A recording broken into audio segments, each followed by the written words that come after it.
미국 서부 하늘이 멈췄습니다. 하루 135편 올스톱. LA, 샌프란시스코, 시애틀 공항이 동시에 마비됐습니다. 그런데 미국만이 아니었습니다. 일본도 나리타, 하네다 공항에서 94편이 결항됐습니다. 세계 최강 미국과 세계 3위 일본이 동시에 무너진 겁니다. 더 충격적인 사실이 드러났습니다. 미국 서부 항공유의 87%가 죄다 한국산이었습니다. 기름 한 방울 안 나는 나라가 미국과 일본의 하늘을 동시에 쥐고 있었던 겁니다. 미 상원의원은 분노했습니다. 하지만 진짜 충격은 그 다음이었습니다. 지금부터 그 충격적인 전말을 공개합니다. 시작하기 전 구독과 좋아요, 그리고 대한민국 파이팅 댓글로 한국을 응원해주세요. 워싱턴 FAA 긴급 상황실에 사이렌이 울렸습니다. 화면 5개가 동시에 빨간색으로 바뀌었죠. LA, 샌프란시스코, 시애틀, 피닉스, 포틀랜드. 서부 주요 공항 5곳에서 동시에 연료 비상이 걸린 겁니다. 항공유 현물 가격 배럴당 $253, 전일 대비 189% 폭등. 호르무즈 해협 봉쇄 47시간째. 상황실 모니터에 찍힌 숫자들이 눈앞에서 미친 듯이 뛰고 있었습니다. LA 국제공항 항공유 재고 4일치. 긴급 등급 레드로 상향합니다. 관제관의 목소리가 상황실에 울려 퍼지는 순간 저는 손에 쥐고 있던 커피잔을 내려놓았습니다. 손이 떨려서가 아닙니다. 그 숫자가 의미하는 게 뭔지 32년간의 경험이 즉시 계산해버렸으니까요. 4일 안에 새로운 항공유가 들어오지 않으면 LA 국제공항의 급유 시스템이 멈춥니다. 급유가 안 되면 비행기는 뜰 수 없죠. 하루 1200편이 오가는 미국 서부 최대 공항이 멈추는 겁니다. 승객만 하루에 25만 명이에요. 그 사람들이 전부 발이 묶이는 거죠. 저는 로버트 밀러, FAA 연방항공청 항공연료안보 및 긴급대응 국장입니다. 32년간 미국 하늘을 지켜온 사람이죠. 9.1일 직후 항공인프라 비상체계를 새로 구축했고 허리케인 카트리나 때 남부공항 연료 긴급 수급을 지휘했습니다. 미국 하늘에서 벌어지는 모든 위기를 제 손으로 처리해왔어요. 그래서 자신이 있었습니다. 어떤 위기가 와도 미국의 하늘은 멈추지 않는다고요. 미국이니까요. 세계에서 가장 많은 비행기가 날아다니는 나라, 세계에서 가장 많은 원유를 뽑아내는 나라, 세계에서 가장 큰 정유시설을 가지고 있는 나라, 하늘이 멈출 이유가 없었죠. 하지만 이번은 달랐습니다. 지금까지 제가 상대한 건 자연재해나 테러, 즉 일시적인 충격이었습니다. 허리케인이 지나가면 복구하고 테러 현장을 수습하면 끝이었죠. 그런데 이번엔 구조 자체가 흔들리고 있었어요. 호르무즈 해협, 전 세계 원유 수송의 핵심 통로가 봉쇄된 겁니다. 이란과 미국의 긴장이 극에 달하면서 해협 일대에 무장 세력이 배치됐고 유조선들이 통과를 못하고 줄줄이 대기하고 있었죠. 상황실 안은 전쟁터 같았습니다. 47명의 직원이 전원 소집됐고 형광등 아래서 모니터마다 빨간 숫자가 깜빡이고 있었죠. 키보드 치는 소리, 전화벨 소리, 다급한 목소리들이 뒤섞여서 공기 자체가 무거웠습니다. 에어컨이 돌아가고 있었는데도 등줄기에 땀이 흘렀어요. 긴장감 때문이었죠. 국장님, 샌프란시스코도 레드입니다. 재고 3일 반. 부국장 사라 첸이 달려왔습니다. 손에 태블릿을 들고 있었는데 화면에 찍힌 숫자들이 전부 빨간색이었죠. 사라는 제가 FAA에 부임한 첫 해부터 함께 일한 사람입니다. 15년째 같이 위기를 넘겨왔어요. 이란 제재 때도, 멕시코만 허리케인 때도, 코로나 때, 항공편 90%가 멈췄을 때도 이 사람은 항상 냉정했습니다. 그런데 지금 사라의 손이 미세하게 떨리고 있었어요. 태블릿 화면이 흔들리는 걸 보고 알았죠. 시애틀은요? 5일치입니다. 하지만 내일 예정된 유조선 입항이 취소됐습니다. 호르무즈 대기 중이던 선박인데 통과 일정이 무기한 연기됐어요. 피닉스와 포틀랜드는 피닉스 3일치, 포틀랜드 4일 반입니다. 둘 다 추가 입고 일정이 전부 불확실 상태예요. 저는 상황판을 올려다봤습니다. 미국 서부 지도 위에 빨간 점 5개가 찍혀 있었죠. LA, 샌프란시스코, 시애틀, 피닉스, 포틀랜드. 전부 빨간색이었습니다. 동부와 중부는 아직 노란색이었어요. 하지만 서부가 무너지기 시작하면 도미노처럼 번질 겁니다. 오늘 결항 현황 정리해 주세요. 사라가 태블릿을 스크롤했습니다. LA 국제공항 47편, 샌프란시스코 31편, 시애틀 28편, 피닉스 17편, 포틀랜드 12편. 서부 전체 합산 135편입니다. 전일 대비 3배 넘게 늘었어요. 135편. 하루에 135편이 뜨지 못했습니다. 이건 미국 항공 역사상 9.11 이후 최대 규모의 결항이었어요. 그때는 테러 때문에 국가가 강제로 모든 항공편을 멈춘 거였죠. 정부의 결정이었습니다. 하지만 지금은 다릅니다. 비행기에 넣을 기름이 없어서 못 띄우는 겁니다. 세계 최강국이라는 미국이 연료 부족으로 하늘이 멈추고 있었습니다. 피해의 추산은요. 서부 항공사들의 하루 직접 손실이 약 2억 3천만 달러입니다. 간접 손실까지 합치면 그 4배 이상으로 추정됩니다. 2억 3천만 달러. 하루에요. 이틀이면 5억 달러, 일주일이면 16억 달러가 넘는 겁니다. 항공사만의 이야기가 아닙니다. 비행기가 안 뜨면 화물도 안 움직이고, 화물이 안 움직이면 서부 물류가 마비되고, 물류가 마비되면 경제 전체가 흔들립니다. 국장님, CNN에서 공항 현장 생중계 나가고 있습니다. 누군가 상황실 벽면 TV를 켰습니다.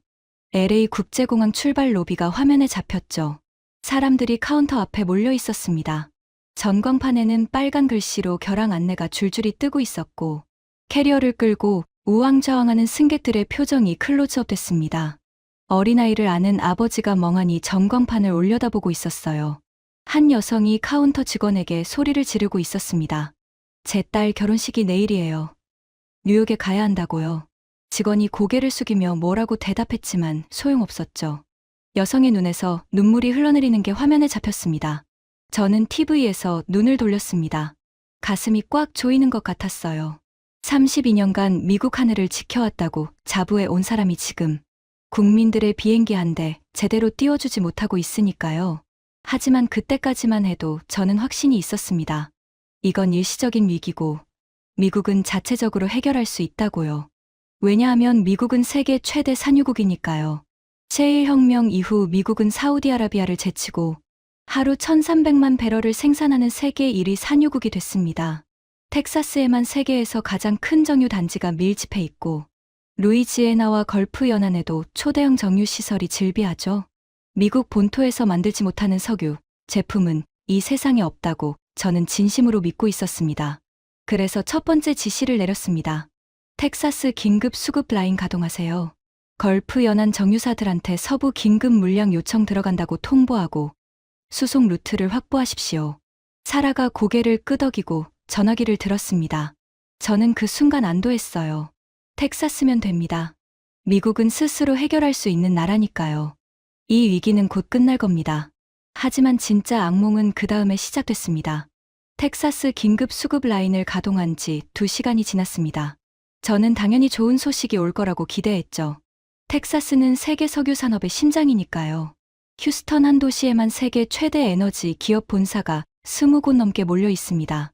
엑선모빌, 제브론, 필립스 66 전부 텍사스 아니면 걸프만이에요. 거기서 항공유 좀 보내달라는 게 뭐 그리 어려운 일이겠습니까? 사라가 전화를 끊고 돌아왔습니다. 표정이 이상했어요. 이 사람이 이런 얼굴을 하는 건 처음 봤습니다. 화가 난 것도 아니고 슬픈 것도 아닌 뭐라고 할까요? 믿기지 않는다는 표정이었죠. 국장님, 문제가 있습니다. 무슨 문제요? 텍사스에서 항공유를 서부로 보내려면 육로 수송밖에 방법이 없습니다. 파이프라인은요? 텍사스에서 캘리포니아까지 정제된 항공유를 보내는 전용 파이프라인이 없습니다. 저는 멈칫했습니다. 파이프라인이 없다고요? 원유 파이프라인은 있지 않습니까? 퍼미안 분지에서 걸프만까지 연결된 대형 파이프라인이 여러 개 있잖아요. 네, 원유 파이프라인은 있습니다.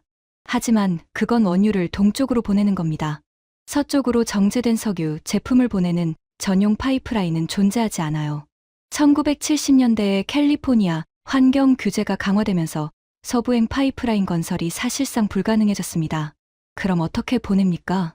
탱크로리로 육로 수송해야 합니다. 텍사스 휴스턴에서 LA까지 직선거리만 2,500km예요.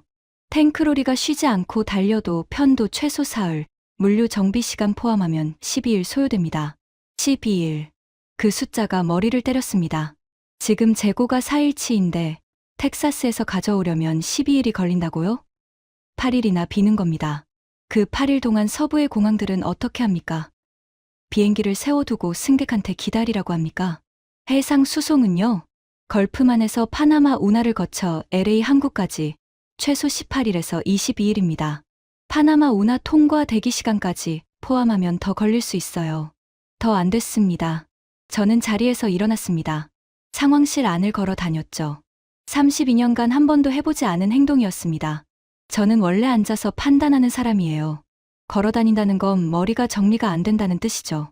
구두 바닥이 상황실 타일 위에서 딱딱거리는 소리가 유난히 크게 들렸습니다. 잠깐만요. 이해가 안 됩니다. 저는 걸음을 멈추고 사라를 봤습니다. 미국은 세계 최대 산유국입니다. 하루에 1300만 배럴을 뽑아내는 나라예요. 정유시설도 세계에서 가장 많고요. 그런 나라가 왜 서부 공항에 항공유를 제때 공급하지 못하는 겁니까? 사라가 태블릿을 내밀었습니다. 국장님, 이걸 보셔야 합니다. 화면에 차트 하나가 떴습니다. 미국 서부 지역 항공유 공급 원별 비율. 저는 그 차트를 보고 숨이 멎는 줄 알았습니다. 원형 차트가 거의 한 가지 색으로 채워져 있었거든요. 국내 생산 13%, 해상 수입 87%, 87%가 수입이라고요? 네. 서부 지역은 국내 생산분으로 항공유 수요의 13%만 충당하고 있습니다. 나머지 87%는 전부 해외에서 들여오고 있어요. 왜 그렇습니까?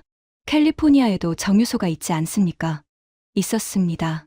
하지만 지난 20년간 환경 규제가 강화되면서 캘리포니아 정유소 절반 이상이 문을 닫았어요. 남은 곳들도 대부분 1960년대에서 70년대에 지어진 노후 시설이라서 항공유 생산 효율이 극히 낮습니다. 같은 원유를 넣어도 뽑아낼 수 있는 항공유 양이 최신 시설의 절반도 안 돼요. 그러면 그 87%는 어디서 옵니까? 사라가 잠시 말을 멈췄습니다. 뭔가 말하기 꺼려하는 눈치였죠. 입술을 한번 깨물더니 말했습니다. 대한민국입니다. 저는 그 순간 사라의 말을 잘못 들은 줄 알았습니다. 뭐라고요? 미국 서부 항공유 수입의 87%가 한국산입니다. 대한민국에서 정제된 항공유가 태평양을 건너 LA, 샌프란시스코, 시애틀 항구로 들어옵니다. 87%. 이 숫자를 어떻게 받아들여야 할지 머리가 거부했습니다. 미국입니다. 세계 최강국이에요. 하루에 원유 1300만 배럴을 뽑아내는 나라. 텍사스에만 세계 최대 정유 단지를 가지고 있는 나라. 셰일 혁명으로 에너지 독립을 선언한 나라. 그럼 미국이 서부 항공유의 87%를 한국에서 사온다고요? 이건 오류 아닙니까? 에너지부 공식 통계입니다. 분기별로 업데이트되는 데이터예요. 네, 번 확인했습니다. 오류가 아닙니다. 저는 다시 자리에 앉았습니다. 다리에 힘이 빠졌거든요. 의자에 몸을 기대고 천장을 올려다봤습니다. 형광등 불빛이 눈부셨지만 눈을 감지 않았습니다. 머릿속이 복잡했어요. 왜 이걸 저는 몰랐습니까? 이 질문은 사라에게 한 게 아니었습니다. 저 자신에게 한 거였죠. 32년간 미국 하늘을 책임져온 사람이 자기 나라 항공유가 어디서 오는지도 모르고 있었다는 겁니다. 32년 동안 저는 뭘 한 겁니까? 국장님, 사실 이건 저도 이번에 처음 알았습니다. 우리가 연료 공급을 걱정할 필요가 없었으니까요. 항상 안정적으로 들어왔거든요. 너무 안정적이어서 어디서 오는지 관심을 가질 이유가 없었던 겁니다. 맞는 말이었습니다. 미국 서부의 공항들은 단 한 번도 항공유 부족을 겪은 적이 없었어요. 항상 제때 충분한 양이 안정적으로 공급됐으니까요. 너무 완벽하게 돌아가서 그 뒤에 뭐가 있는지 아무도 궁금해하지 않았던 겁니다. 그리고 그 뒤에 한국이 있었습니다. 솔직히 말씀드리죠. 그 순간 제 머릿속에 떠오른 한국의 이미지는 이런 거였습니다. 주한미군 2만 8천 명이 주둔하고 있는 나라. 방위비 분담금 협상 때마다 뉴스에 나오는 나라. 미국이 안보 우산을 씌워주는 나라. 한마디로 미국이 지켜주는 작은 동맹국이었죠.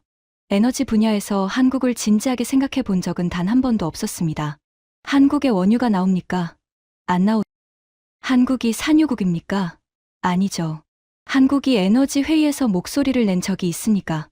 제 기억엔 없습니다. 적어도 제가 관심을 두지 않았으니까요. 그 나라가 미국 서부 하늘의 87%를 책임지고 있었다니. 이건 제가 알던 세계 질서가 아니었습니다. 하지만 지금은 왜 그런지를 따질 때가 아니었어요. 당장 해결책을 찾아야 했습니다. 재고가 4일치밖에 남지 않았으니까요. 한국에서 긴급 물량을 추가로 확보할 수 있습니까? 확인해 보겠습니다. 하지만 국장님, 그 전에 위층에 보고를 먼저 하셔야 할 것 같습니다. 위층, 백악관이라는 뜻이었죠. 서부 공항 5곳이 동시에 레드 등급이면 국가안보 사안입니다. 대통령에게 보고가 올라가야 하는 상황이었어요. 저는 전화기를 들었습니다. NSC, 국가안보회의 직통 라인이었죠. 수화기를 드는 손끝이 차가웠습니다. 이 전화를 거는 순간 상황이 완전히 다른 차원으로 넘어간다는 걸 알고 있었거든요. 하지만 선택의 여지가 없었어요. 미국 하늘이 멈추고 있었으니까요. NSC 직통 라인을 통해 상황 보고가 올라간 지 1시간도 되지 않아서 제 사무실 문이 벌컥 열렸습니다. 리처드 콜먼, 텍사스 출신 상원의원입니다. 70세, 에너지위원회 위원장, 텍사스 석유, 재벌 가문의 3대째 정치인이죠. 콜먼 가문이 소유한 유전만 32곳이고 그 집안 사람들은 핏줄에 석유가 흐른다고 농담을 합니다. 실제로 이 사람은 텍사스 유전 한가운데서 태어났고 대학도 텍사스, 사업도 텍사스, 정치도 텍사스에서 시작했어요. 워싱턴에서 에너지 관련 법안이 하나 통과하려면 이 사람의 사인이 필요합니다. 그만큼 막강한 사람이죠. 그리고 그만큼 거만한 사람이기도 합니다. 이 사람 앞에서 미국 이외의 나라를 칭찬하면 무슨 반역이라도 저지른 것처럼 쳐다봐요. 특히 아시아 나라들에 대해서는 노골적으로 깔보는 발언을 서슴지 않았죠. 콜먼 의원이 문을 열고 들어서는 순간 상황실의 공기가 바뀌었습니다. 이 사람이 걸어다니면 방 안에 산소가 줄어드는 것 같은 느낌이 들거든요. 체구가 크고 목소리가 우렁차고 눈빛이 사나운 사람이에요. 카우보이 부츠를 신고 있었습니다. 워싱턴 한복판에서요. 이게 이 사람이에요. 밀러 국장. 콜먼이 제 책상 앞에 덩그러니 앉았습니다. 의자가 삐걱거렸죠. 허가도 받지 않고 앉는 겁니다. 상원 에너지위원장은 FAA 국장보다 높다는 걸 몸으로 보여주는 거예요. 의원님, 어떻게 오셨습니까? 어떻게 오긴. NSC 보고서 봤소. 서부 공항이 멈추고 있다면서? 현재 긴급 대응 중입니다. 대응은 무슨 대응? 핵심만 말하시오. 텍사스에서 기름 보내면 되는 거 아니오? 수송 인프라 문제가 있습니다. 항공유 전용 파이프라인이 없어서 육로로 12일, 해상으로 18일 이상 소요됩니다. 콜먼의 눈썹이 꿈틀거렸습니다. 이 사람이 화가 나기 시작할 때 나오는 신호예요. 제가 32년간 관찰해서 알고 있죠. 12일. 내 텍사스가 세계 석유의 심장인데 기름을 못 보낸다고? 사실입니다. 의원님. 그럼 뭘 어쩌자는 거요? 현재 서부에 기름을 댈 수 있는 곳이 어딥니까? 저는 잠시 망설였습니다. 이 말을 이 사람에게 해야 하나 고민이 됐거든요. 콜먼 의원에게 한국 이야기를 꺼내는 건 성난 황소 앞에서 빨간 천을 흔드는 것과 같았으니까요. 하지만 사실을 숨길 수는 없었습니다. 현재 서부 항공유 공급의 87%를 담당하고 있는 곳이 있습니다. 87%. 어디요? 대한민국입니다. 상황실이 조용해졌습니다. 직원 47명, 전원이 숨을 죽인 것 같았어요. 3초쯤 됐을까요? 콜먼의 얼굴이 천천히 붉어지기 시작했습니다. 목부터 시작해서 볼까지 올라오더군요. 마치 용암이 차오르는 것 같았죠. 뭐라고? 미국 서부 항공유 수입의 87%가 한국산입니다. 콜먼이 자리에서 벌떡 일어났습니다. 의자가 뒤로 밀리면서 바닥에 날카로운 소리를 냈죠. 한국이라고? 우리가 군대 보내서 지켜주는 그 한국? 우리 군인들이 목숨 걸고 38선 지키는 그 나라? 거기서 비행기 기름을 사온다고? 에너지부 공식 통계입니다. 의원님. 밀러 국장. 이게 말이 되는 소리요? 미국이 세계 최대 산유국인데 한국 같은 나라한테 항공유를 87%나 의존하고 있다고? 콜먼이 한 발짝 다가왔습니다. 이 사람이 가까이 오면 카우보이 부츠의 가죽 냄새가 나요.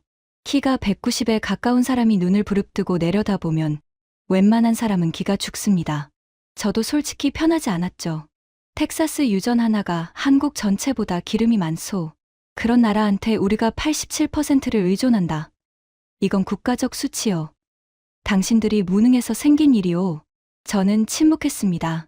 화가 나지 않았다고 하면 거짓말이에요. 하지만 콜먼을 상대할 때 감정적으로 대응하면 절대 이길 수 없습니다. 이 사람은 분노를 연료로 쓰는 사람이거든요.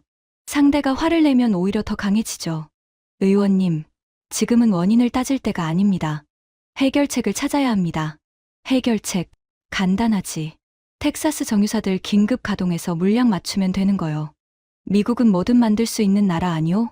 말씀드렸듯이 수송에 12일이 걸립니다. 재고는 4일입니다. 그럼 군용기라도 띄워. 공군한테 탱커 돌리면 되잖소. 미국이 세계 최강 공군력을 가지고 있는데 기름 좀 나르는 게 뭐가 어려워? 군용 수송으로는 하루에 공항 한 곳 분량도 채우지 못합니다. LA 국제공항의 일일 항공유 소비량이 2천만 리터입니다. 군용 수송기 C-17 한 대가 실을 수 있는 게 7만 6천 리터예요. 하루에 263대가 쉬지 않고 날아야 한 공항을 감당합니다. 서부 5개 공항이면 1000대가 넘어요. 콜먼의 입이 잠시 다물어졌습니다. 숫자 앞에서는 이 사람도 잠깐 멈추거든요. 하지만 곧 다시 열렸죠. 그러면 사우디한테 전화해. 중동에서 직접 가져오면 되잖소. 왕세자랑 대통령이 골프 치는 사이 아니오? 호르무즈가 막혀 있습니다. 의원님. 중동발 유조선이 통과를 못하고 있어요. 아프리카는, 남미는, 노르웨이는 세상에 기름 파는 나라가 한두 곳이오. 전부 확인하고 있습니다. 하지만 현실적으로 서부까지 사흘 안에 항공유 물량을 넣을 수 있는 루트는 태평양 루트뿐이고 그 루트에서 지금 항공유를 보낼 수 있는 나라는 한국이 유일합니다. 콜먼이 테이블을 주먹으로 내리쳤습니다. 쾅! 테이블 위에 놓인 커피잔이 달그락거렸고 서류가 바닥으로 떨어졌죠. 상황실 직원 몇 명이 어깨를 움츠렸습니다. 한국 따위한테 무릎을 꿇으라고? 미국이 내 눈에 흙이 들어가기 전엔 절대 없을 일이오. 차라리 비행기를 세우겠소. 그때 문이 다시 열렸습니다. 양복을 빳빳하게 차려입은 남자가 들어왔죠. 넥타이 매듭이 완벽하게 잡혀 있었고 구두가 상황실 형광등 아래서 반들거렸습니다. 스티브 해리슨, NSC 부보좌관입니다. 45세, 예일대를 수석으로 졸업한 엘리트 외교관 출신. 냉소적이고 계산적인 사람이에요. 워싱턴에서 이 사람을 좋아하는 사람은 거의 없었지만 이 사람의 능력을 부정하는 사람도 없었습니다. 문제를 해결하는 것보다 문제를 이용하는데 더 능숙한 타입이죠. 웃는 얼굴로 상대의 약점을 찌르는 재주가 있었습니다. 밀러 국장, 보고서 잘 봤습니다. 해리슨이 여유롭게 의자에 앉았습니다. 콜먼 의원이 방금 테이블을 내리친 건 전혀 신경 쓰지 않는 눈치였어요. 이 두 사람은 정반대의 방식으로 사람을 압박합니다. 콜먼은 화산처럼 폭발하고 해리슨은 얼음처럼 얼려버리죠. 한국이 문제라고요? 87% 의존 구조가 위기 상황에서 취약점이 되고 있습니다. 그거 간단하게 해결되지 않습니까? 해리슨이 다리를 꼬고 앉으며 말했습니다. 마치 별것 아니라는 듯이요.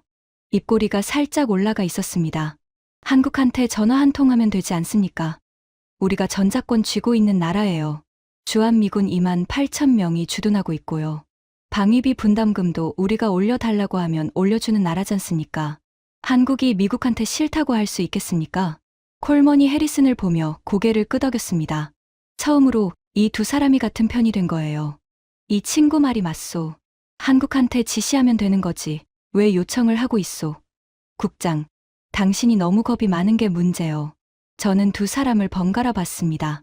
콜먼은 주먹을 불끈 쥐고 있었고 해리슨은 얇은 미소를 짓고 있었죠.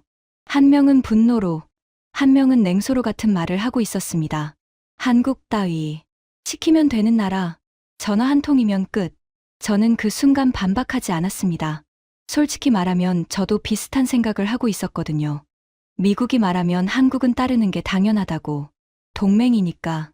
아니, 더 정확하게 말하면 미국이 지켜주는 나라니까요. 하지만 이 확신이 얼마나 위험한 착각이었는지 저는 곧 알게 됩니다. 좋습니다. 모든 대안을 동시에 확인하겠습니다. 텍사스 긴급 수송, 대체 수입선 확보, 그리고 한국 쪽 접촉까지 병행합니다. 대안은 무슨 대안이요? 텍사스가 답이요. 텍사스가. 콜먼이 문을 박차고 나갔습니다. 카우보이 부츠 소리가 복도에 울렸죠. 해리슨은 일어서면서 저한테 작은 목소리로 말했습니다. 미소는 여전했어요. 국장, 복잡하게 생각하지 마세요.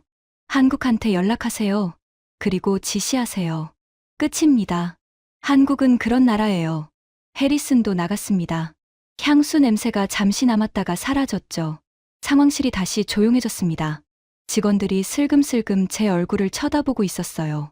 사라가 저를 봤습니다. 국장님. 네. 저 사람들 말이 맞을까요? 한국한테 전화 한 통이면 해결될까요? 저는 대답하지 않았습니다. 모니터를 봤죠. 서부 5개 공항의 빨간 점이 여전히 깜빡이고 있었습니다. 상황실 시계가 밤 11시를 가리키고 있었어요. 형광등 불빛 아래서 직원들의 얼굴이 지쳐 보였습니다. 87%. 이 숫자가 머릿속에서 떠나지 않았어요. 미국이 세계 최대 산유국인데 서부 항공유의 87%를 한국에서 가져온다. 텍사스에 세계 최대 정유 단지가 있는데 서부 공항에 항공유를 넣을 수 없다. 그리고 워싱턴의 권력자들은 한국한테 전화 한 통이면 된다고 말한다. 과연 그럴까요?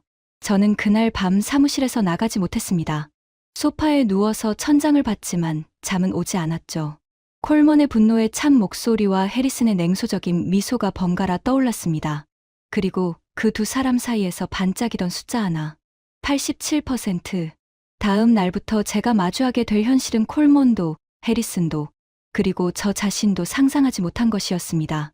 그리고 그 현실의 중심에는 우리가 한 번도 진지하게 바라본 적 없는 나라가 서 있었습니다. 다음 날 새벽 5시. 저는 사무실 소파에서 눈을 떴습니다. 목이 뻣뻣했고 양복은 구겨져 있었죠. 잠을 잔 건지 기절한 건지 구분이 안 됐습니다. 일어나서 세수를 하고 상황실로 내려갔어요. 모니터들은 밤새 꺼지지 않고 돌아가고 있었습니다. 사라, 밤사이 변동사항 있습니까? 사라 첸이 눈이 충혈된 채로 저를 봤습니다. 이 사람도 밤을 샌 거였죠. 좋지 않습니다. LA 재고가 3일치로 줄었고 샌프란시스코는 2일 반입니다. 하루 만에 이렇게 줄었다고요? 예정된 입고 2건이 추가 지연됐습니다. 호르무즈 대기 선박이 23척으로 늘었고 통과 재개 시점은 여전히 불확실합니다. 저는 커피를 한 모금 마시고 마음을 다잡았습니다. 어젯밤에 결론을 내렸어요. 텍사스가 안 되면 다른 곳을 찾으면 됩니다. 미국은 전 세계와 거래하는 나라지 않습니까? 중동이 막혔으면 다른 루트를 뚫으면 됩니다. 아시아가 있고 남미가 있고 아프리카가 있죠. 한국 말고도 선택지는 있을 거라고 믿었습니다. 사라, 아시아 태평양 지역 항공유 수출국 리스트를 뽑아주세요. 지금 바로 전화 돌립니다. 사라가 리스트를 가져왔습니다. 싱가포르, 인도, 중국, 태국, 대만, 인도네시아. 아시아의 주요 정유국들이 쭉 나열되어 있었죠. 첫 번째 전화, 싱가포르였습니다. 아시아 최대 정유 허브죠.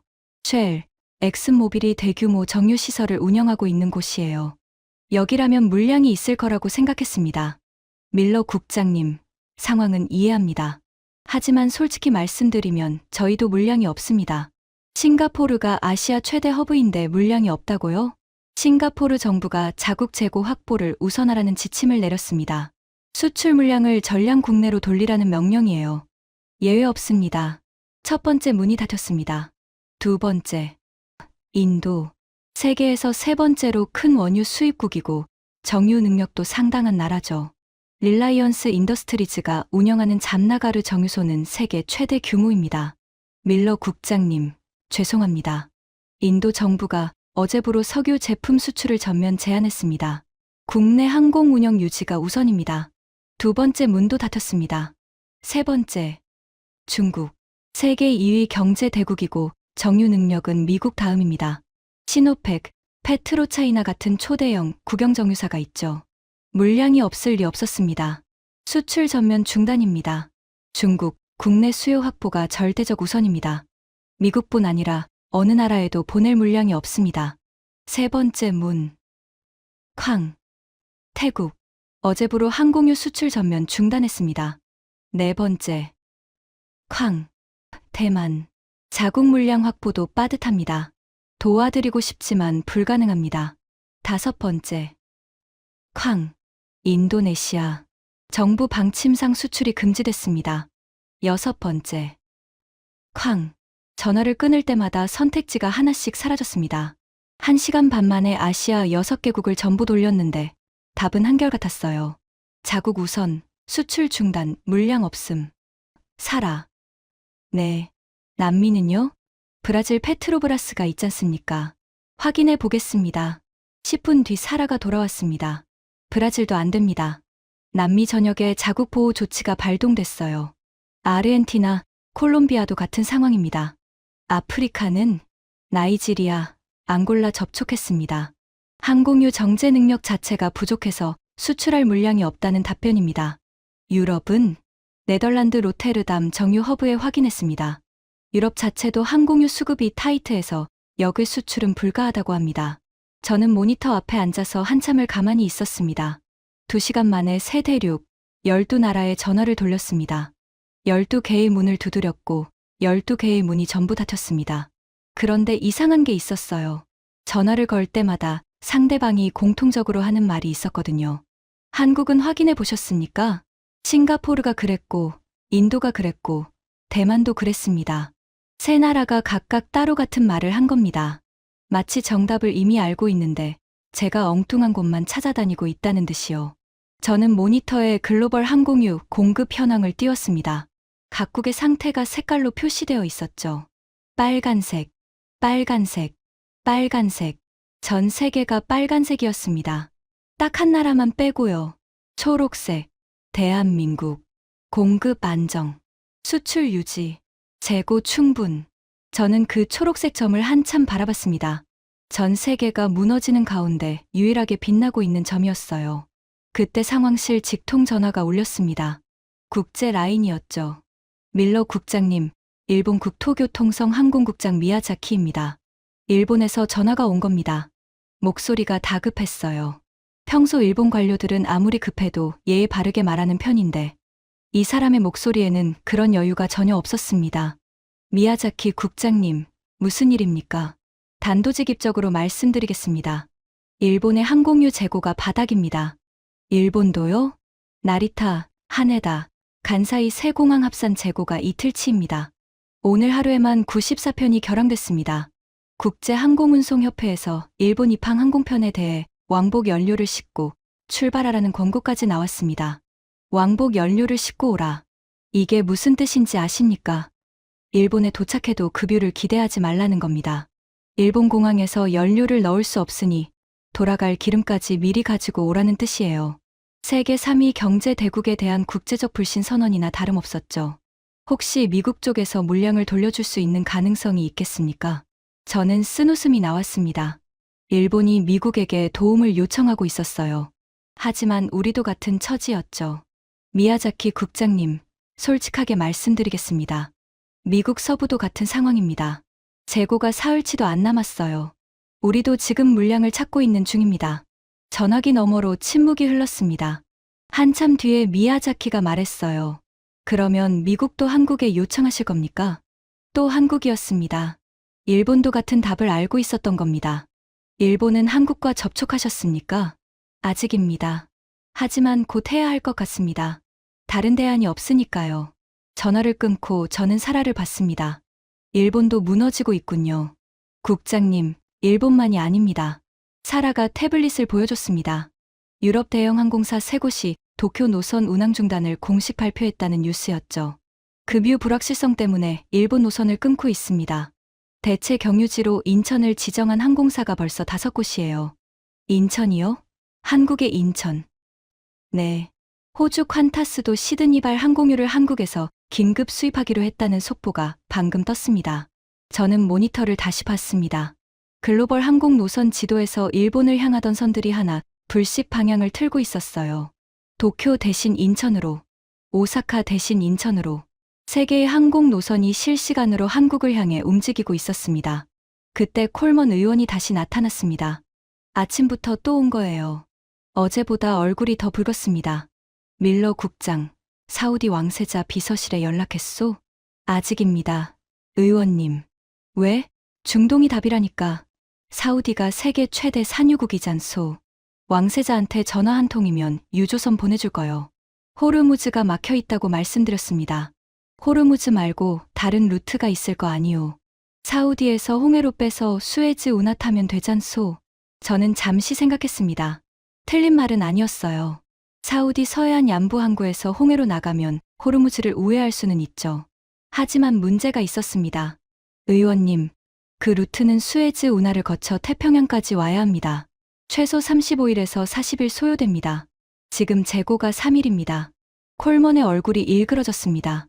그러면 공군 수송기로 사우디에서 직접 공수하면 되지. 어제 말씀드렸습니다.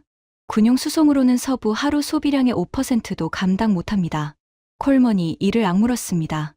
턱 근육이 불룩 튀어나오는 게 보였죠. 이 사람은 자기가 모르는 분야에서 막히면 더 화가 나는 타입이에요. 석유는 자기 전문이라고 믿고 있으니까요. 텍사스 석유, 재벌 가문 출신이 석유 문제를 못 푼다는 건 자존심이 허락하지 않는 겁니다. 국장, 아시아 전역에 전화 돌려봤소? 오늘 아침에 12나라에 연락했습니다. 결과가 뭐요? 전부 안 됩니다. 중국 수출 전면 중단, 싱가포르 물량 없음, 인도 수출 제한, 태국 중단, 대만 부족, 인도네시아 금지, 남미도, 아프리카도, 유럽도 전부 같은 상황입니다. 콜먼이 잠시 말을 잃었습니다. 하지만 곧 입을 열었죠.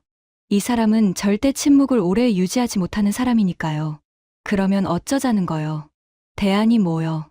현재 아시아 태평양 지역에서 항공유를 안정적으로 공급할 수 있는 나라는 단 한 곳뿐입니다. 어디? 어제 말씀드렸습니다. 콜먼의 눈이 가늘어졌습니다. 한국이라고 하면 난 이 자리에서 나가겠소. 사실이 바뀌지는 않습니다. 의원님. 콜먼이 주먹을 불끈 쥐었습니다. 하지만 이번엔 테이블을 치지 않았어요. 입술을 꽉 깨물고 저를 노려봤죠. 한참을 그렇게 서 있다가 돌아서 나갔습니다. 문은 안 닫았어요. 열린 문 사이로 카우보이 부츠 소리가 점점 멀어졌습니다. 사라가 조용히 말했습니다. 국장님, 이제 한국 쪽을 봐야 하지 않겠습니까? 저도 알고 있었습니다. 더 이상 미룰 수 없다는 걸요. 12개의 문이 닫혔고 열려있는 문은 하나뿐이었으니까요. 한국 정유 산업 관련 자료를 전부 가져와 주세요. 처음부터 파겠습니다. 사라가 가져온 자료 더미를 책상 위에 쌓았습니다. 미국 에너지부 데이터, 국제에너지기구 보고서, 한국 정유사 수출 실적까지. 두께가 상당했죠. 솔직히 말씀드리겠습니다. 저는 이 자료에서 별걸 기대하지 않았어요. 한국의 정유산업이라고 해봤자 뭐가 있겠습니까? 원유가 나오는 나라도 아닌데 기껏해야 원유를 수입해서 기름으로 바꾸는 중간 가공 정도일 거라고 생각했습니다. 첫 페이지를 펼쳤습니다. 한국의 정유시설은 단순 정제시설이 아닌 세계 최상급 고도화 복합정유 시설로 분류된다. 고도화 복합정유시설.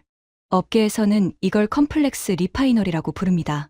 저도 이 용어를 알고 있었죠. 하지만 한국과 연결해서 생각해 본 적은 한 번도 없었습니다.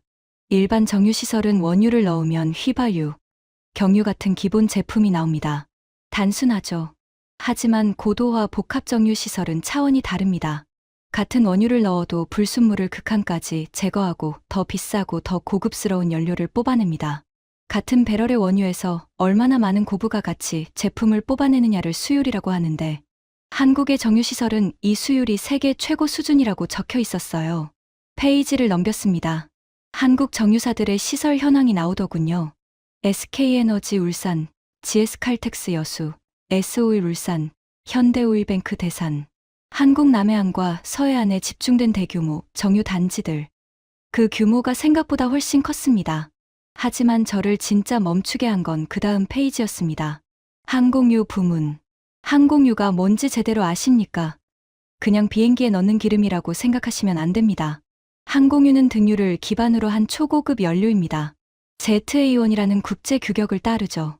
영하 47도의 상공에서도 얼지 않아야 하고 불순물이 조금이라도 섞이면 엔진이 멈출 수 있습니다. 10,000m 상공에서 엔진이 멈추면 어떻게 됩니까? 300명이 타고 있는 비행기가 추락하는 겁니다. 그래서 생산 난이도가 일반 휘발유나 경유와는 비교가 안 돼요. 저장도 까다롭습니다. 온도와 습도를 정밀하게 관리해야 하고 외부 오염 물질이 유입되면 전량 폐기해야 하죠.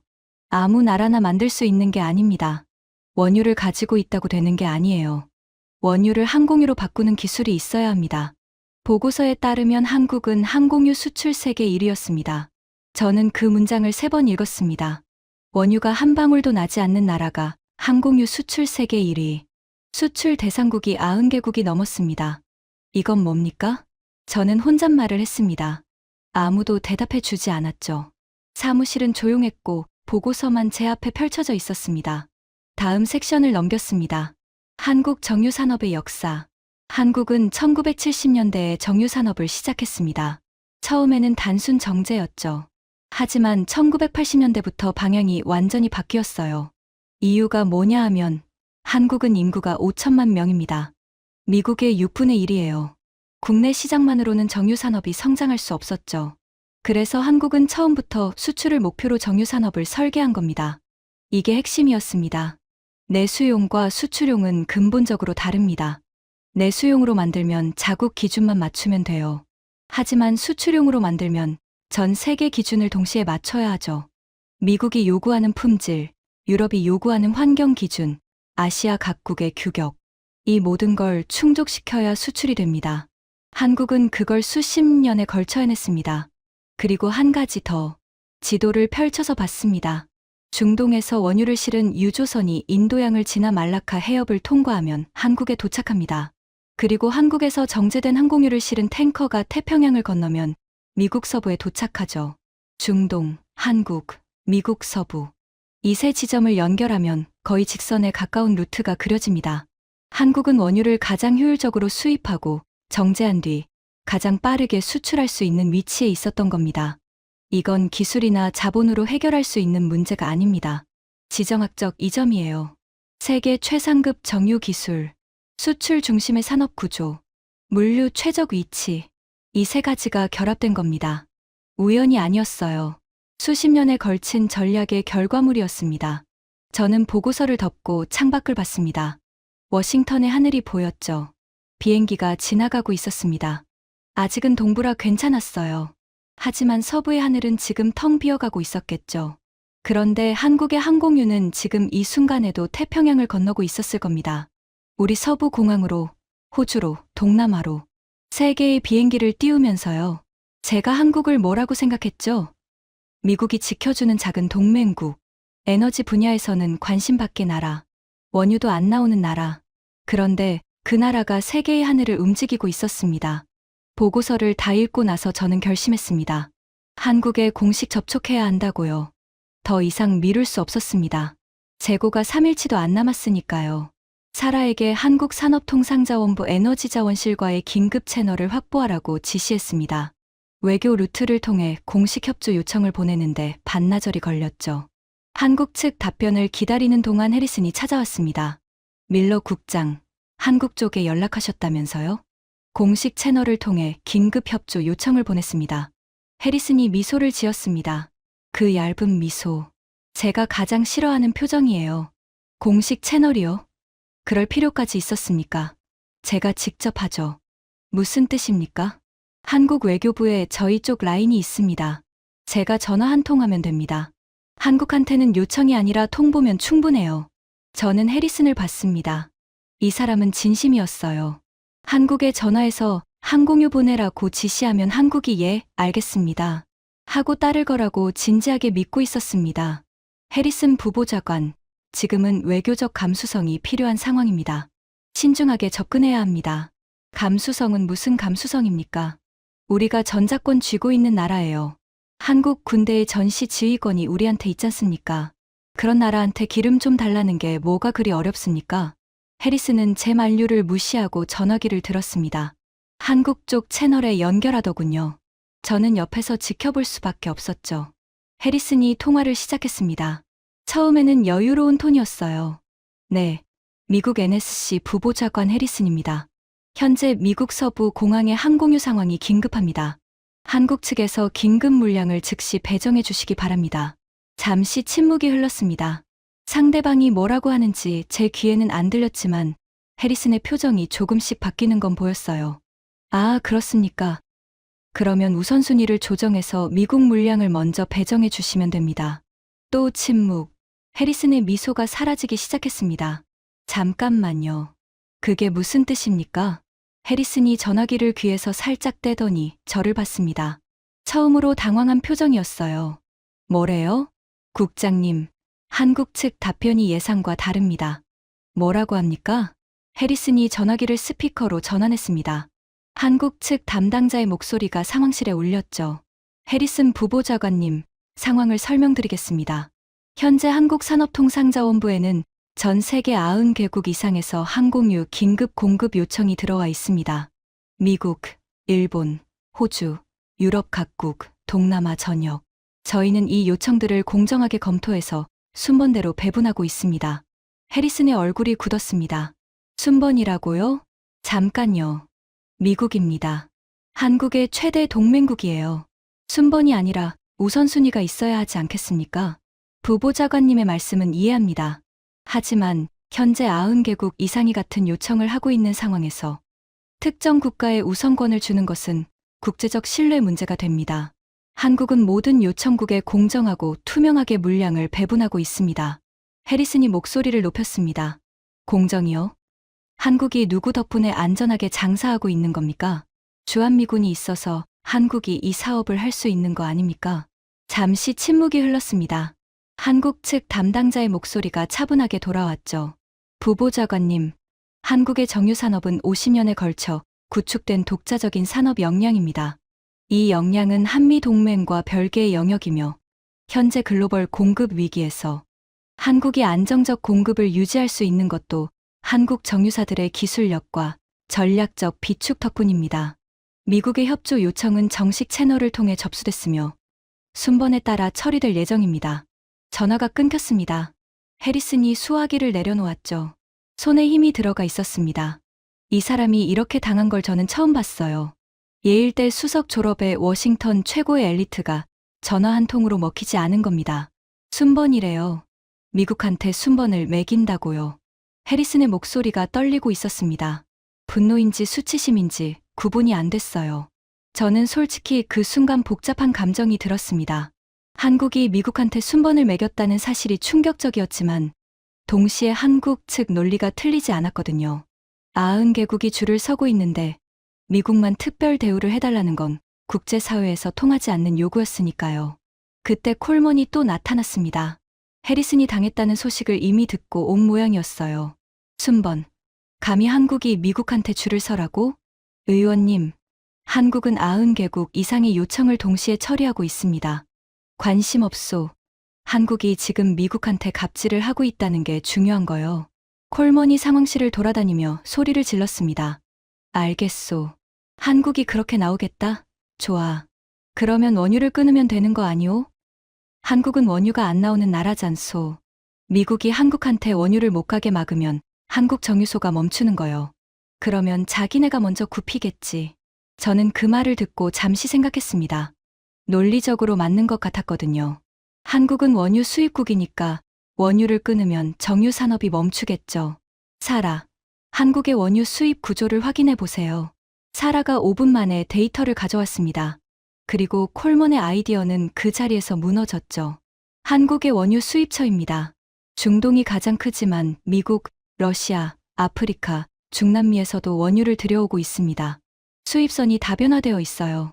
그리고 전략 비축유가 약 97일분 확보되어 있습니다. 97일. 석 달이 넘는 양의 원유를 비축해 놓고 있다는 뜻이었습니다. 게다가 미국이 한국의 원유 수입을 막는 건 국제법 위반입니다. 동맹국에 대한 에너지 봉쇄는 사실상 경제 전쟁 선포예요. 콜먼의 얼굴이 돌처럼 굳었습니다. 이 사람의 논리가 막힌 겁니다. 의원님, 한국은 원유가 없는 나라이기 때문에 오히려 이런 상황에 더 철저하게 대비해 왔습니다. 수입선 다변화, 전략 비축, 고도화 정유시설, 원유가 없으니까 원유에 의존하지 않는 구조를 만든 겁니다. 콜먼은 아무 말도 하지 않았습니다. 입술을 꽉 깨물고 서 있었죠.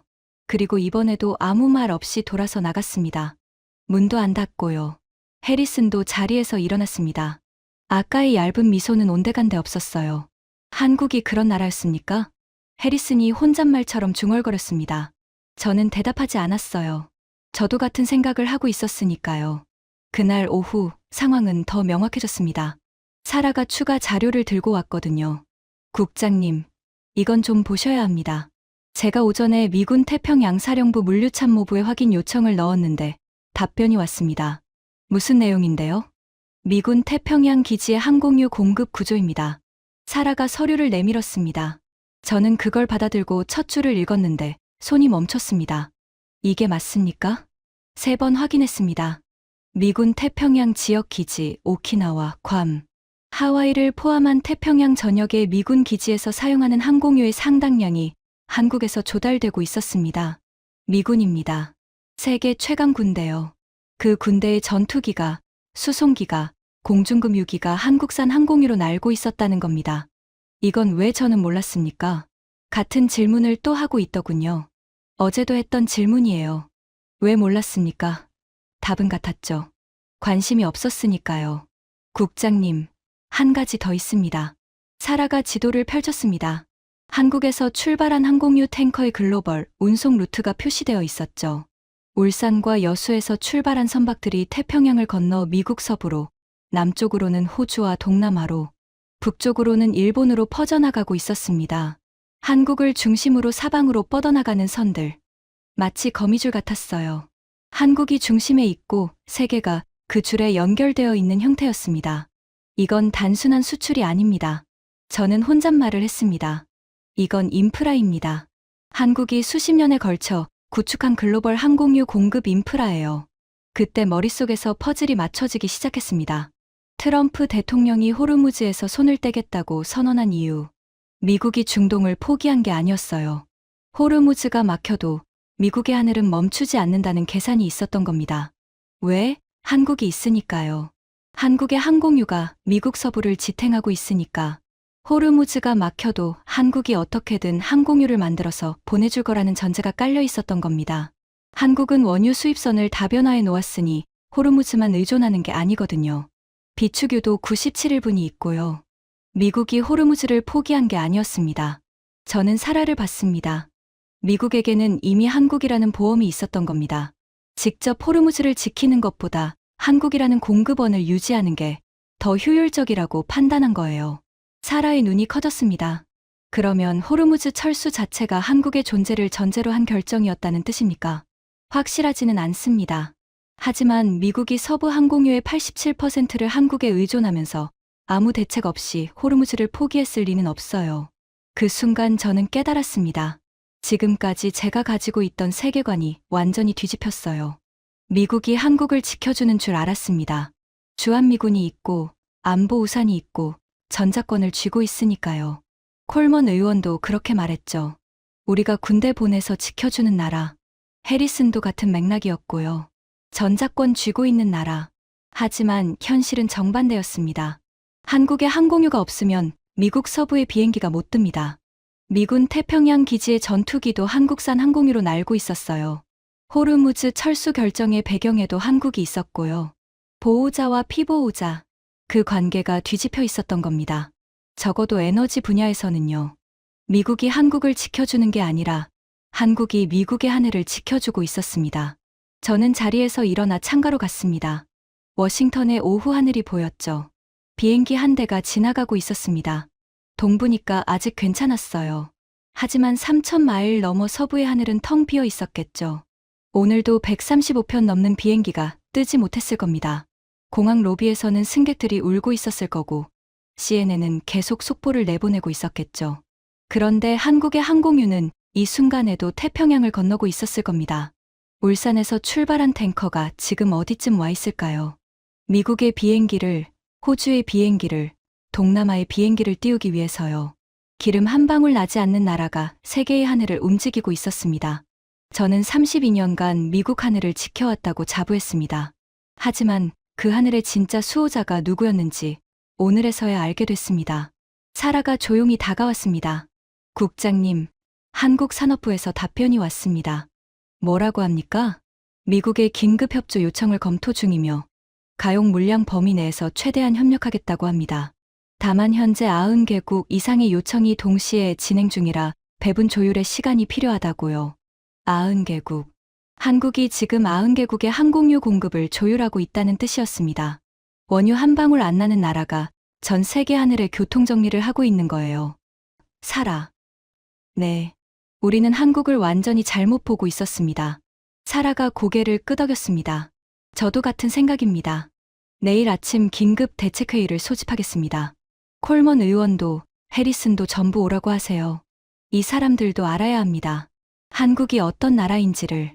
저는 다시 모니터를 봤습니다. 글로벌 항공유 현황 지도에서 빨간색 점들 사이에 빛나는 하나의 초록색 점. 대한민국. 내일, 저는 콜먼과 해리슨 앞에서 이 지도를 보여줄 겁니다. 그리고 이 두 사람에게 말할 겁니다. 한국 따위라고 했죠? 시키면 되는 나라라고 했죠? 틀렸습니다. 처음부터 끝까지 전부 틀렸어요. 그 증거를 내일 보여드리겠습니다. 다음 날 아침 9시, 긴급 대책회의가 소집됐습니다. FAA 상황실 대형 회의실이었죠. 저는 가장 먼저 도착해서 자료를 테이블 위에 펼쳐 놓았습니다.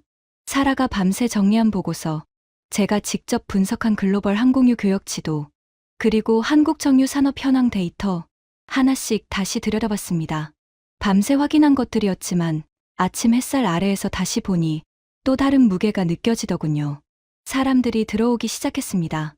사라, 에너지부 실무진 3명, 국방부 물류참모부 연락관, 그리고 콜먼 의원과 해리슨이 거의 동시에 들어왔죠. 콜먼은 어제보다 얼굴이 더 안 좋아 보였습니다. 눈 밑에 그늘이 져 있었어요. 이 사람도 잠을 못 잔 게 분명했죠. 카우보이 부츠 소리도 어제보다 둔했습니다.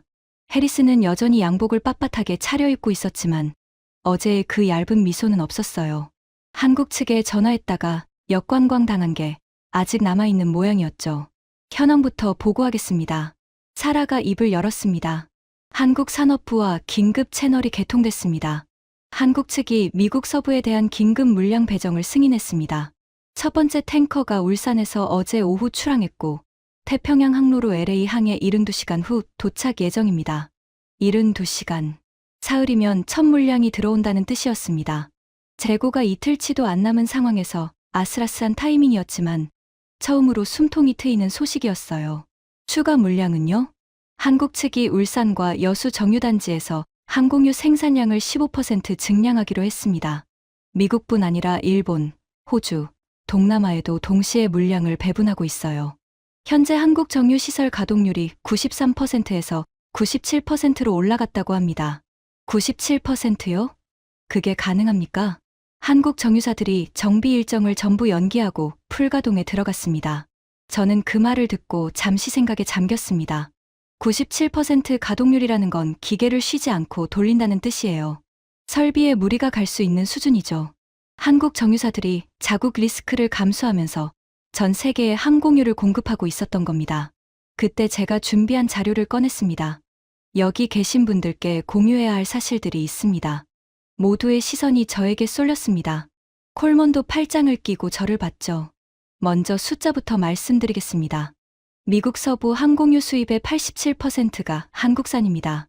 한국은 항공유 수출 세계 1위 국가이며 수출 대상국이 90개국을 넘습니다. 회의실이 조용했습니다. 에너지부 실무진이 고개를 갸웃거렸어요.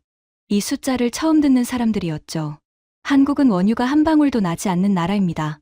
하지만 세계 최상급, 고도화 복합정유 시설을 보유하고 있습니다. 같은 원유를 넣어도 미국의 노후 정유소보다 훨씬 많은 고부가 가치 항공유를 뽑아냅니다. 그리고 이 산업을 처음부터 수출용으로 설계했습니다. 저는 지도를 펼쳤습니다. 이건 한국에서 출발한 항공유 탱커의 글로벌 운송 루트입니다. 미국 서부, 호주, 동남아, 일본, 유럽 일부까지 태평양 전역의 비행기가 한국의 항공유로 날고 있습니다. 콜먼의 표정이 미세하게 변했습니다.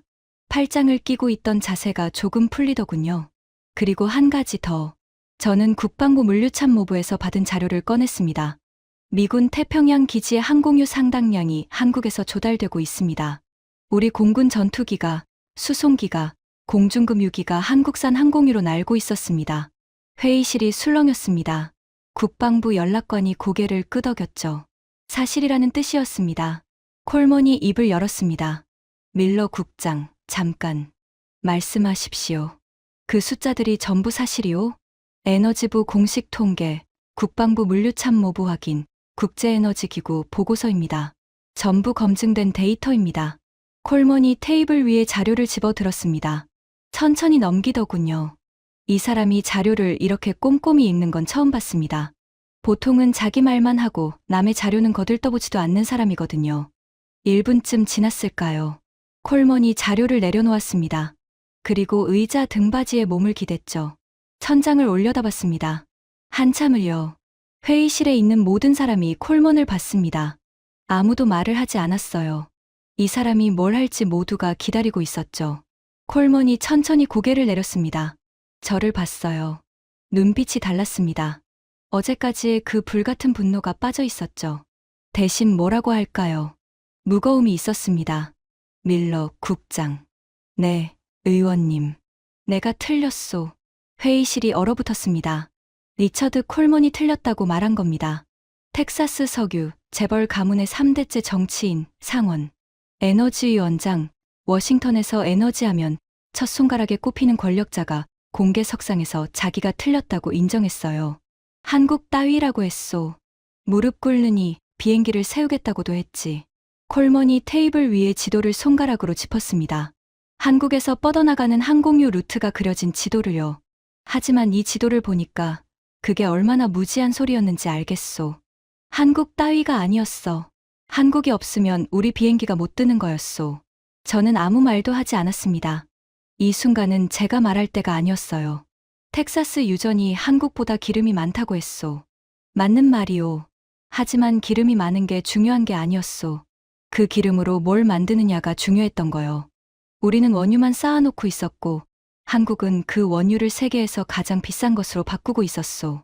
콜먼이 자리에서 일어났습니다. 텍사스 사람으로서 부끄럽소. 우리가 가진 게 많다고 안심한 사이에 아무것도 없는 나라가 세계의 하늘을 쥐고 있었으니까. 콜먼이 문 쪽으로 걸어갔습니다. 문에 손을 얹고 잠시 멈추더니 뒤를 돌아봤죠. 밀러 국장, 한국 측에 내 이름으로 감사 서한을 보내겠소. 에너지위원장으로서. 카우보이 부츠 소리가 복도로 멀어졌습니다. 이번엔 문을 조용히 닫고 나갔어요. 해리슨이 입을 열었습니다. 국장님. 네. 한국을 전략적 에너지 파트너로 재분류하는 보고서를 NSC에 올리겠습니다. 동맹국이 아니라 핵심 에너지 인프라 파트너로요. 어제까지 한국한테 지시하면 된다고 했던 사람의 말이었습니다. 전자권 쥐고 있는 나라라고, 전화 한 통이면 끝이라고 했던 사람이요. 지금 그 사람이 한국을 핵심 파트너로 재분류하겠다고 말하고 있었습니다. 해리슨 부보좌관, 한 가지 부탁이 있습니다. 뭡니까? 다시는 한국한테 지시한다는 말 하지 마세요. 한국은 시키면 하는 나라가 아닙니다. 우리가 줄을 서야 하는 나라입니다. 해리슨이 잠시 저를 봤습니다. 그리고 고개를 끄덕였죠. 얇은 미소는 없었습니다. 처음으로 이 사람의 진지한 얼굴을 본 것 같았어요. 한국발 첫 번째 항공유 탱커가 예정대로 72시간 만에 LA 항에 입항했습니다. 뉴스 속보가 전국에 나갔죠. 그 다음 날 두 번째 탱커가 샌프란시스코에 도착했습니다. 사흘 뒤에는 시애틀에도 물량이 들어왔고요. 한국 울산과 여수에서 출발한 탱커들이 릴레이처럼 태평양을 건너왔습니다. 서부 공항들이 하나씩 살아나기 시작했어요. LA 국제공항의 결항이 135편에서 72편으로 다시 31편으로 일주일 뒤에는 거의 정상으로 돌아왔습니다. 공항 로비에 빨간 결항 안내가 하나씩 사라지고 출발 게이트에 승객들이 다시 줄을 서기 시작했죠. 일본도 살아났습니다. 한국이 일본에도 긴급 물량을 배정했거든요. 나리타와 하네다의 결항이 줄어들기 시작했고 왕복 연료를 싣고 오라던 국제 권고도 해제됐습니다. 호주, 동남아 각국도 마찬가지였어요. 한국의 항공유가 태평양 전역으로 퍼져나가면서 세계의 하늘이 다시 열리기 시작한 겁니다. 상황실 모니터의 빨간 점들이 하나씩 노란색으로 다시 초록색으로 바뀌어 갔습니다. 저는 그 변화를 가만히 지켜봤죠. 사라가 옆에 서 있었습니다. 국장님, 서부 5개 공항 전부 옐로우로 상향됐습니다. 내일이면 정상 등급 회복이 가능합니다. 한국 물량이 계속 들어오고 있죠? 네. 울산에서 출발한 세 번째 탱커가 내일 도착하고 여수에서도 추가 선적이 진행 중입니다. 한국 측이 약속한 물량을 정확히 지키고 있어요. 저는 고개를 끄덕이고 창가로 갔습니다. 워싱턴의 하늘에 비행기가 지나가고 있었죠. 그리고 3,000마일 넘어 서부의 하늘에서도 다시 비행기가 날기 시작했을 겁니다. 한국의 항공유가 띄운 비행기들이요. 저는 그 순간 이 위기를 통해 깨달은 것들을 정리해봤습니다. 32년간 저는 미국 하늘을 지킨다고 자부해왔습니다. 그런데 그 하늘의 진짜 열쇠를 가지고 있는 건 제가 아니었어요. 한국이었습니다. 제가 몰랐을 뿐이죠. 미국은 세계 최대 산유국입니다. 하루에 1,300만 배럴을 뽑아내는 나라예요. 하지만 원유를 가지고 있다는 것과 그 원유를 세계가 가장 필요로 하는 것으로 바꿀 수 있다는 것은 완전히 다른 문제였습니다. 미국은 원유를 가지고 있었습니다. 텍사스에, 알래스카에, 걸프만에 넘쳐나는 원유가 있었죠.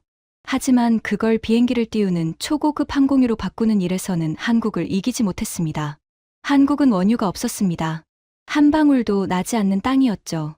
하지만 한국은 그걸 탓하지 않았습니다. 없으니까 사왔고 사온 원유를 세계에서 가장 비싸고 가장 만들기 어려운 연료로 바꿨습니다. 영하 47도에서도 얼지 않는 불순물 하나 없는 300명의 생명을 책임지는 연료를요. 그리고 그걸 전 세계에 팔았습니다. 미국에, 일본에, 호주에, 동남아에, 유럽에 90개국 넘게요. 수십 년에 걸쳐 태평양 전역에 공급 인프라를 깔았고 위기가 왔을 때도 멈추지 않았습니다. 오히려 가동률을 97%까지 올리면서 세계의 하늘을 지켰죠. 콜먼 의원이 말했죠. 텍사스 유전 하나가 한국보다 기름이 많다고. 맞는 말이에요. 하지만 기름이 많은 게 강한 게 아니었습니다. 기름을 세계가 가장 필요로 하는 것으로 바꾸는 기술. 그것이 진짜 힘이었어요.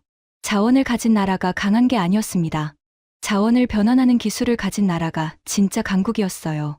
한국은 그걸 증명한 나라입니다. 우리는 한국을 지켜주는 줄 알았습니다.